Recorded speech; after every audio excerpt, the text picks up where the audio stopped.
नमस्कार दोस्तों, ढोल में पोल चैनल में आप सब मित्रों का हार्दिक स्वागत करता हूं। दोस्तों, रामचंद्र जी द्वारा सीता जी के सौंदर्य का वर्णन बहुत ही कमनीय ढंग से, बहुत ही विचित्र ढंग से किया गया है दोस्तों। और ये आनंद रामायण के विलास कांड में, आनंद रामायण है ये, विलास कांड है। इसमें रामचंद्र जी जो है अपने राजमहल में बैठे हुए हैं और विलास की बातें होती हैं, विलास लीला कर रहे हैं। विलास कांड भी नाम इसका इसीलिए दिया है। तो दोस्तों, ये बड़ा विचित्र और रोचक प्रसंग है। आइए सुनते हैं कि रामचंद्र जी किस प्रकार से सीता जी का सौंदर्य का वर्णन करते हैं। तो श्री रामचंद्र जी अपने भवन में विराजमान एक पत्नी व्रत धारण किए सीता के साथ विहार करते रहे। उसी प्रकार सीता जी भी अनेक कौतूहलों से श्री रामचंद्र जी को प्रसन्न करती रहीं। एक दिन जब श्री रामचंद्र जी पलंग पर बैठे थे, सहसा सीता के सौंदर्य को देखकर कहने लगे, हे कमल नयन सीते, मेरे मन में बारंबार यह विचार उठता है कि तुम्हें जगत सृष्टा ब्रह्मा ने किस प्रकार बनाया होगा। जहाँ तक मैं समझता हूँ कि तुम्हें तो ब्रह्मा जी ने स्वयं ही बनाया होगा, किंतु तुम्हें इस प्रकार शोभा संपन्न निर्मित करने के लिए उन्होंने किसी अन्य चित्रकार को ही नियत किया था। खुद नहीं बना पाया होंगे वो। इतनी सुंदर आकृति आपकी किसी चित्रकार की मदद ली होगी ब्रह्मा जी ने, क्योंकि तुम्हारी जैसी अद्वितीय सुंदरी को तो मैंने कहीं देखा नहीं। तुम्हारे चरणों के नख तो अपनी अनुपम छटा से, चंद्रकला से होड़कर उससे भी विजयी हुए प्रतीत होते हैं। अनार के दाने जैसी तो इनकी लालिमा है। तुम्हारे सुंदर अंगूठे तो बच्चे के अंगूठों की न्याई कोमल दिखाई पड़ते हैं। तुम्हारे चरण तो कमल की पंखुड़ियों के ही समान कोमल और सुंदर हैं। इनमें ध्वजा आदि की शुभ रेखाएं भी विद्यमान हैं और ऊपर से लगी हुई महावर तो और भी शोभा दे रही है। पैर का ऊपरी भाग रोम रहित ऐसा सुडौल है कि जिसमें कहीं नसें भी दृष्टि नहीं आती। इसी से तो यह बड़ी से बड़ी रानियों का भी पूज्य बना हुआ है।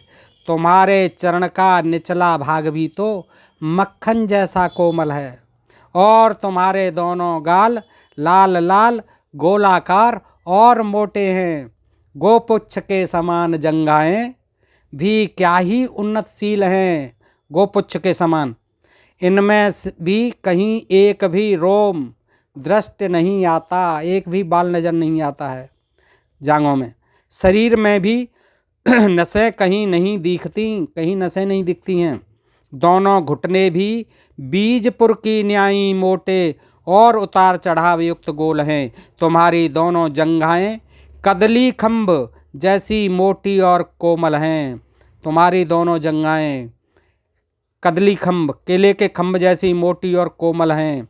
उनका सुंदर वर्ण और उनकी सुंदर छटा मुझे बड़ी ही मुग्ध कर है। जघन भाग भी क्या ही सुंदर, हाथी के मस्तक की न्याई बर्तुल है। तुम्हारी नाभ गहरी और बर्तुलाकार है। तुम्हारे उदर पर त्रिबली पड़ी हुई त्रिवेणी के समान दृष्टि आती है। तुम्हारे पेट पर त्रिबल पड़े हुए हैं, त्रिबली पड़ी हुई है, त्रिवेणी के समान, ऐसा लगता है त्रिवेणी बह रही है। त्रिवेणी के समान दृष्टि आती है। तुम्हारी कट यानी कमर सिंह की सी पतली और उदर भी सूक्ष्म मृदुल और मांसल है। उसमें भी कहीं रोम दृष्टि नहीं आता।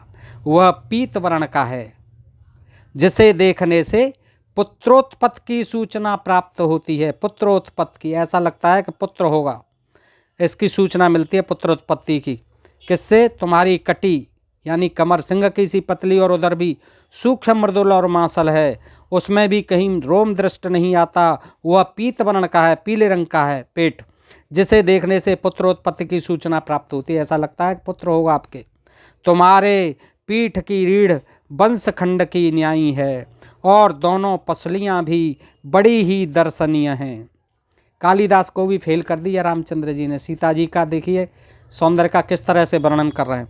कुछ भी रोम रहित और मोटी एवं सुंदर हैं। कुछ भी कोखें भी रोम रहित हैं, मोटी हैं, सुंदर हैं। हृदय भी बड़ा ही कोमल, रम्य, मासल और ऊंचा है। यह विस्तीर्ण भी और स्पर्श में चिकना भी ज्ञात होता है। अतः मुझे वह भी बड़ा ही सुंदर प्रतीत होता है। स्वर्ण कलश जैसे तुम्हारे दोनों कुछ भी मोटे और कड़े हैं। देखिए, स्वर्ण कलश जैसे, क्या उपमा की है स्तनों की, कि स्वर्ण कलश जैसे तुम्हारे दोनों कुछ भी मोटे और कड़े हैं।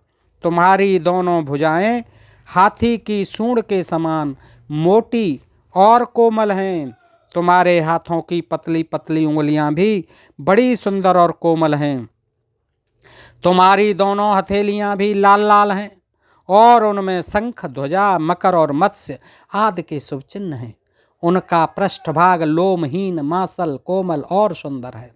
गोला, मोटा, नवीन, मांस से परिपूर्ण शंख के समान तुम्हारा यह 3 रेखाओं युक्त सुंदर कंधा है। तुम्हारे शरीर का मध्य भाग सूक्ष्म, पीन एवं कोमल है। प्रवाल और बिंब के समान तुम्हारी ठोड़ी है।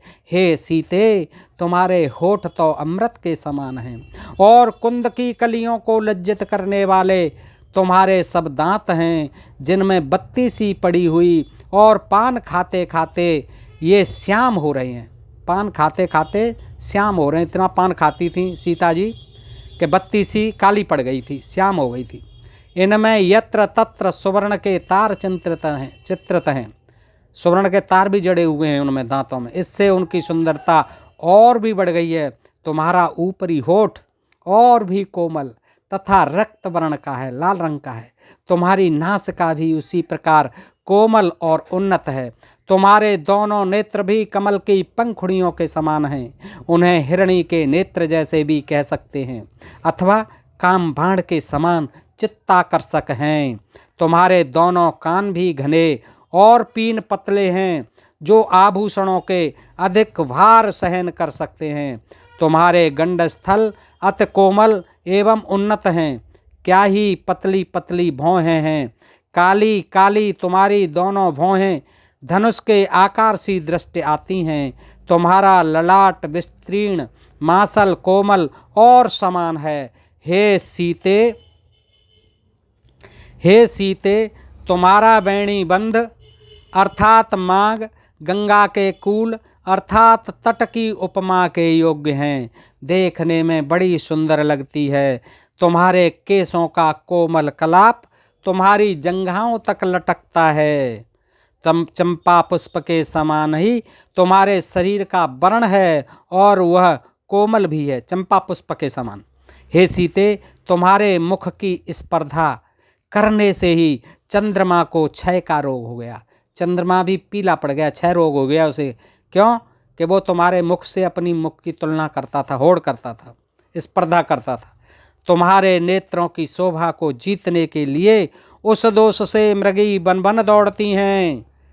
हे सीते, तुम्हारी भौहों की स्पर्धा में ही तो धनुष यज्ञ के समय में मैंने धनुष को तोड़ डाला था।